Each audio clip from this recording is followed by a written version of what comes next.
मैं प्रियंका, आप देख रहे हैं ऑनलाइन न्यूज इंडिया। आखिरकार बीजेपी की महाराष्ट्र की सियासत में ग्रैंड एंट्री हो चुकी है।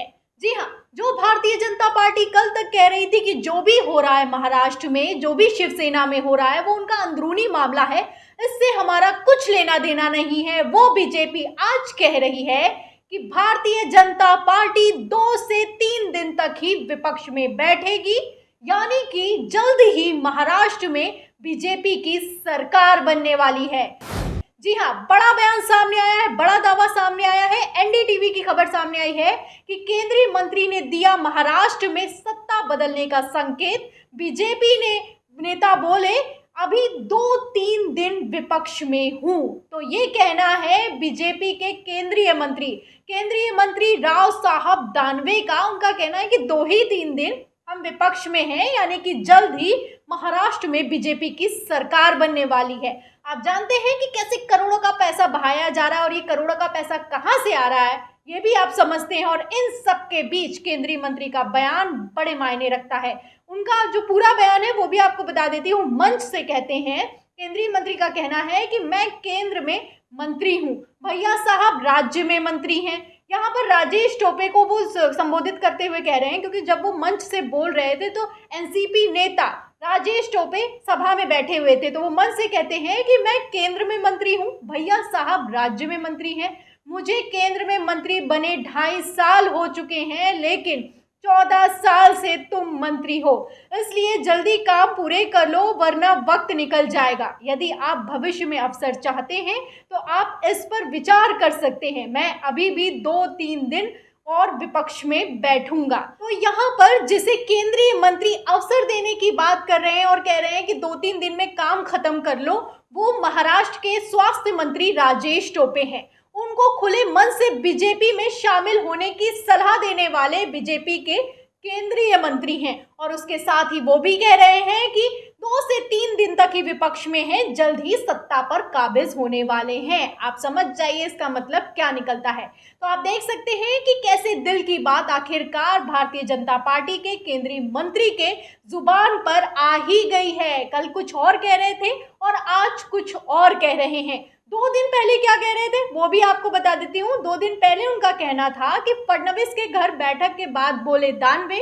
उन्होंने जब फडणवीस के घर बैठक की थी उसके बाद उन्होंने कहा कि हमारी एकनाथ शिंदे से कोई बात नहीं हुई है, बीजेपी शिवसेना के किसी विधायक के संपर्क में नहीं है, बीजेपी शिवसेना के किसी विधायक के संपर्क में नहीं है। सबसे बड़ा मजाक तो ये है। आगे कहते हैं कि हम सरकार बनाने का दावा पेश नहीं करेंगे।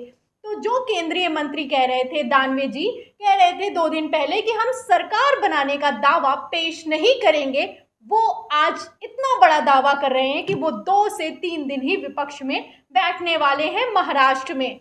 बता दें कि इस बयान के बाद बीजेपी केंद्रीय मंत्री ने एबीपी को भी इंटरव्यू दिया है। तो आप सुनिए कि कैसे इंटरव्यू में पहले क्या बोल रहे थे, मंच पर क्या बोला और इंटरव्यू में कैसे बोल बदल गए, फिर यू टर्न मारा है। कहते हैं केंद्रीय मंत्री ने यू टर्न मारते हुए कहा है कि बहुमत का आंकड़ा आज बनता है या नहीं ये नहीं बोल सकते, लेकिन आज इसकी स्थिति में बीजेपी सत्ता बनाने की पोजीशन में नहीं है, इसलिए इस वक्त हम केवल वेट एंड वॉच की भूमिका में हैं।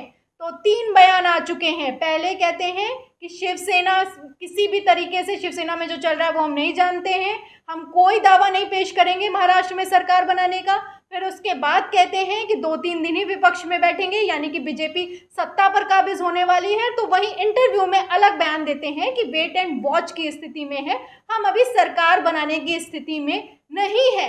इसी के साथ ही जब उनसे अगला सवाल किया जाता है कि अगर बीजेपी एकनाथ शिंदे के साथ मिलकर सत्ता में आती है तो सीएम कुर्सी किसको मिलेगी, इस पर केंद्रीय मंत्री कहते हैं जवाब देते हुए कि मैं इस पर निर्णय लेने वाला कोई नहीं होता हूं, मैं तय नहीं करूंगा कि कुर्सी पर कौन बैठेगा और कौन नहीं। तो ये है केंद्रीय मंत्री, बीजेपी के केंद्रीय मंत्री। आप देख सकते हैं कि कैसे इनके बयानों में गोलमोल पना है। एकनाथ शिंदे और भारतीय जनता पार्टी की तरफ से जो भी बयान आ रहे हैं वो काफी डुलमुल हैं, कभी कुछ और कहते हैं कभी कुछ और कहते हैं।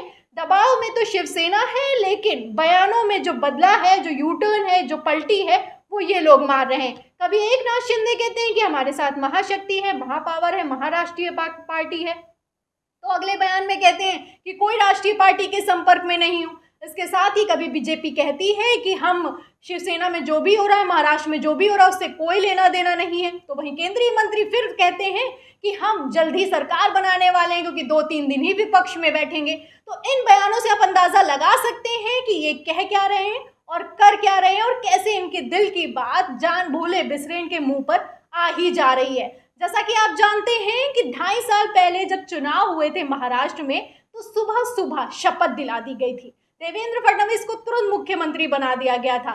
क्या हुआ? 80 घंटे की सरकार बनी, और कैसे सरकार तुरंत गिर गई और कैसे तो पासा पलट गया। आपने देखा कि शिवसेना, एनसीपी और कांग्रेस ने मिलकर सरकार बनाई। तो ये जो 80 घंटे की बीजेपी ने सरकार बनाई थी, इसके बाद से बीजेपी किसी तरह की कोई जल्दबाजी नहीं करना चाहती है। इसीलिए जो विधायकों को गुजरात से गुवाहाटी ले जाया जा रहा है, लगातार देख रही है कि क्या हो रहा है। एकनाथ शिंदे को आगे किया जा रहा है, लेकिन भारतीय जनता पार्टी अपनी तरफ से फूक फूक कर कदम आगे बढ़ा रही है।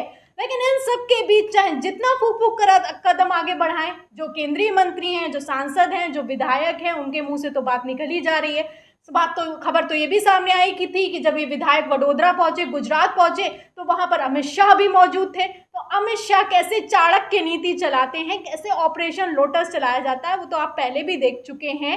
लेकिन अब इस बार बारी महाराष्ट्र की है। महाराष्ट्र में बीजेपी और शिवसेना की कांटे की टक्कर मानी जाती है, और आप देख सकते हैं कि शिवसेना पर भारी दबाव है। उसके विधायक भी गए हैं, कितने बागी विधायक चले गए हैं, लेकिन इसके बावजूद वो किसी भी तरह के कोई दबाव में दिखाई नहीं दे रही है। पहले दिन उद्धव ठाकरे ने भले ही नर्म रुख अपनाया, कहा कि कहोगे तो इस्तीफा दे देंगे, लेकिन उसके बाद से ताबड़तोड़ हमला किया जा रहा है। 16 विधायकों की विधायकी दांव पर लगी हुई है, नोटिस जा चुका है। तो वहीं दूसरी तरफ सुप्रीम कोर्ट में केस चल रहा है, हाई कोर्ट में भी याचिका दाखिल कर दी गई है।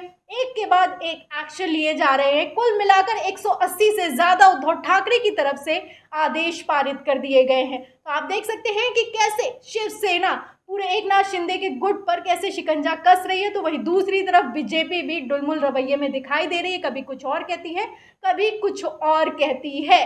लेकिन देखने वाली अहम बात तो ये होगी, ये जो पूरा खेल, जो ये पूरा सियासी खेल चल रहा है महाराष्ट्र में, इसका असली मास्टरमाइंड कौन निकलेगा? आपको क्या लगता है कि असली मास्टरमाइंड कौन है? भारतीय जनता पार्टी, एकनाथ शिंदे, उद्धव ठाकरे, संजय राउत? कौन लगता है आपको कि महाराष्ट्र की सियासत में बाजी मारेगा? इस पूरी खबर पर आपका क्या कहना है? केंद्रीय मंत्री बीजेपी का जो एंट्री हुई है, बीजेपी का जो बयान आया है, उस पर आपका क्या कहना है? कमेंट बॉक्स में जरूर लिखें। वीडियो को ज्यादा से ज्यादा शेयर करें, सब्सक्राइबर बटन दबाएं, बेल आइकन दबाएं, ताकि हर खबर की नोटिफिकेशन आप तक पहुंचती रहे। फिर मिलते हैं अगली खबर के साथ, तब तक के लिए धन्यवाद। इस खबर को अभी लाइक करें, शेयर करें, अभी चैनल को सब्सक्राइब करें और घंटी जरूर दबाएं।